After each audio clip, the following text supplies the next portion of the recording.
You learned about compound interest in school. You probably learned it the same way everyone does. A textbook example, a formula, maybe a chart showing a line going up. You understood it. You nodded. You moved on. And then you spent the next 10 or 15 years of your financial life not actually using it, because nobody told you what it feels like when it starts working against you, or what it requires from you before it starts working for you. That is the gap. Not in knowledge, in application. And by the time most people close the gap, they have already lost years they cannot recover. My name is Arthur. This channel exists to explain the parts of personal finance that get glossed over in every other place you've looked. Subscribe if that sounds like something you need. Now let me show you exactly what compound interest actually does, and why the version you learned in school left out the most important parts. The textbook version of compound interest is technically accurate. You invest money, it earns a return. The return gets added to the principal. Next period, you earn a return on the larger amount. Repeat. Over time, the growth accelerates because the base keeps expanding. The formula works. The chart is real. What the textbook does not tell you is that compound interest operates on a timescale that human psychology is spectacularly bad at comprehending. Here is what that means in practice. If you invest $10,000 at age 25 and earn 8% annually, you will have approximately $217,000 by age 65. That is a 21-fold return on your original investment. The math is extraordinary, but it requires 40 years of patience, 40 years of leaving the money alone, and 40 years of not doing what every human instinct will tell you to do during every market downturn, which is to pull the money out. If you wait until age 35 to invest that same $10,000,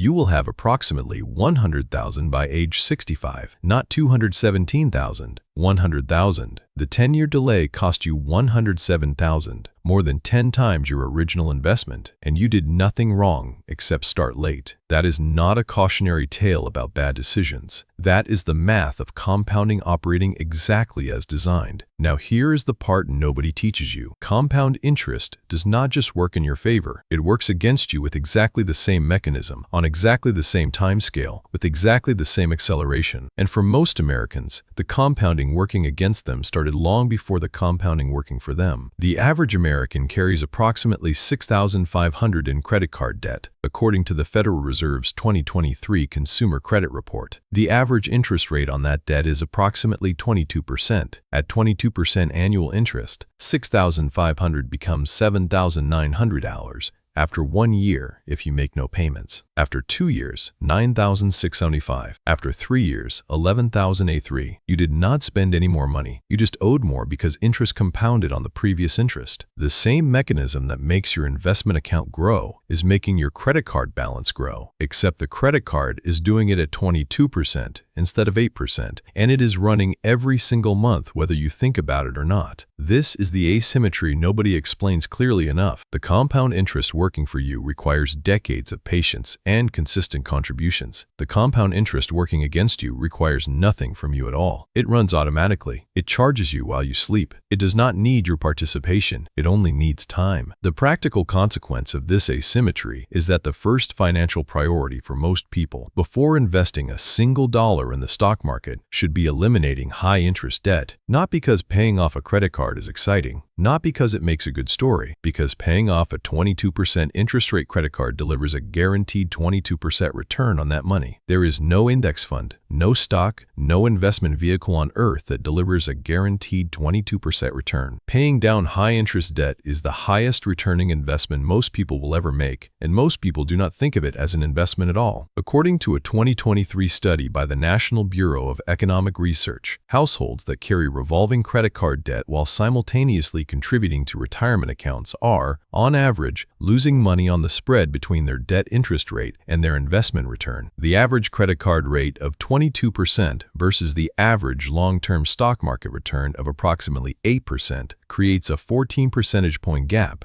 that compounds against you every year you carry the balance. Most people know this in the abstract. Almost no one acts on it quickly enough. Here is what quickly enough actually means in numbers. A $6,500 credit card balance at 22% interest, paid off with minimum payments only, will take approximately 17 years to fully pay off and will cost you an additional $9,200 in interest, more than you originally borrowed. If you instead paid $400 per month toward that same balance, you would eliminate it in 18 months and pay approximately $1,100 in total interest. The difference between minimum payments and aggressive payoff on a single $6,500 balance is 8,115 years of your financial life. That is not a small number. That is a down payment. Now let us talk about what compound interest actually requires before it starts working for you, because the textbook version makes it sound passive. You put the money in and time does the rest. That is true in theory. In practice, there are 3 conditions that almost no one tells you about. The first condition is a long enough runway. Compound interest is genuinely powerful over 30 or 40 years. Over 10 years, it is helpful, but not transformative. Over 5 years, it is barely better than a savings account. The compounding curve is not linear. It is exponential, which means the last 10 years of a 40-year investment account produce more growth than the first 20. If you start at 45 instead of 25, you are starting in a fundamentally different mathematical universe, not just a later point on the same curve. The second condition is a competitive return rate. The difference between a 6% annual return and an 8% annual return sounds small. Over 40 years on a $10,000 initial investment, 6% produces approximately $103,000. At 8%, the same investment produces approximately $217,000. That 2 percentage point difference. The cost of choosing a slightly worse investment vehicle or paying an unnecessary management fee costs you $14,000 over a working lifetime. According to Vanguard's 2023 research on fund costs, the average actively managed mutual fund charges approximately 0 BAL, 66% in annual fees compared to 0.06% for a comparable index fund. That 0.60% difference, compounded over 30 years on a 100,000 portfolio, costs approximately $57,000 in lost growth. The compound interest math applies to fees the same way it applies to returns. The third condition is consistency. This is the one most people underestimate. Compound interest requires that you not interrupt it. Withdrawing from your investment account when the market drops, which feels rational, even responsible, in the moment, permanently removes those dollars from the compounding chain. A $10,000 withdrawal at age 35 does not cost you $10,000. At 8% annual return over 30 years, it costs you approximately $100,000 in lost compound growth. The decision to stay invested during a market downturn is not just an emotional discipline. It is a $100,000 financial decision dressed up as a scary news cycle. Here is the summary of what compound interest actually does that nobody teaches you clearly. It builds wealth slowly for a very long time, then suddenly and dramatically as the base grows large enough to generate meaningful annual returns. It destroys financial health just as systematically when it operates on debt instead of assets, and it will run on whichever side you feed it. Most people are running it on both sides simultaneously, earning 8% on their investment accounts while paying 22% on their credit cards, and losing ground every single month on the spread. The mathematically correct order of operations for most people in most situations is this: eliminate all high-interest debt first, then build a 3 to 6 month emergency fund, then invest consistently in low-cost index funds for as long as possible. That order is not exciting. It does not have a great story, but it is the sequence that allows compound interest to work for you instead of against you, and it is the sequence that the majority of financial content never quite states this directly. The version of compound interest you learned in school was real. This is the rest of the lesson. Let me walk through the numbers one more time with a different lens, because the damage compound interest does on the debt side is something most people see only in the aggregate,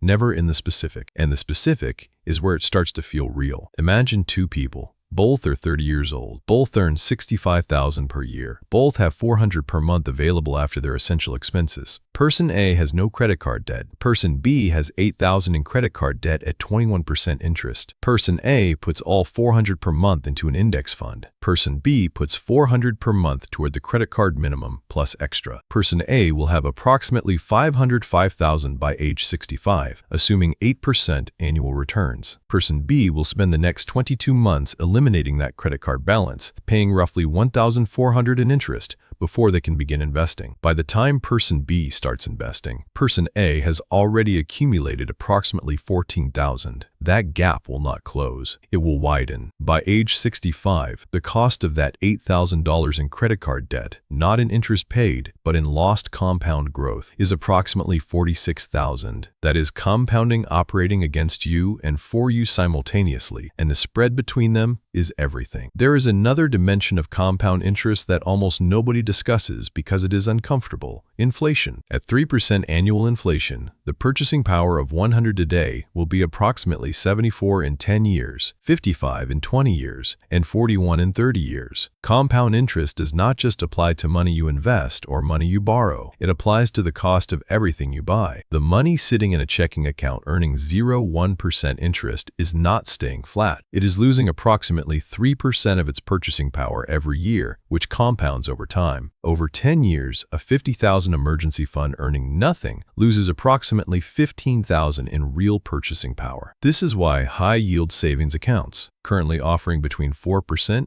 and 5%, matter for money you are not actively investing. The alternative is not neutral. The alternative is slow guaranteed loss. What this means practically is that compound interest has a fourth dimension beyond return rate, time, and consistency. That fourth dimension is the inflation baseline you are always running against. Every dollar you hold in cash is a dollar losing ground to inflation. Every dollar in low-interest debt you are carrying is a dollar losing ground to the rate spread. Every dollar in a high-fee investment account is losing ground to the fee drag. The compound effect is always running. The only question is whether it is running in your direction. The people who build meaningful wealth over a lifetime are not necessarily smarter, higher earners, or luckier than the people who do not. In most cases, the difference comes down to whether they understood compound interest well enough to stop it from running against them before they started asking it to run for them. Not both at once. Sequence matters. Order matters. The 22% debt has to go before the 8% investment begins. And once the investment begins, it has to be left alone long enough for the exponential part of the curve to arrive. You already knew about compound interest. Now you know what it actually does.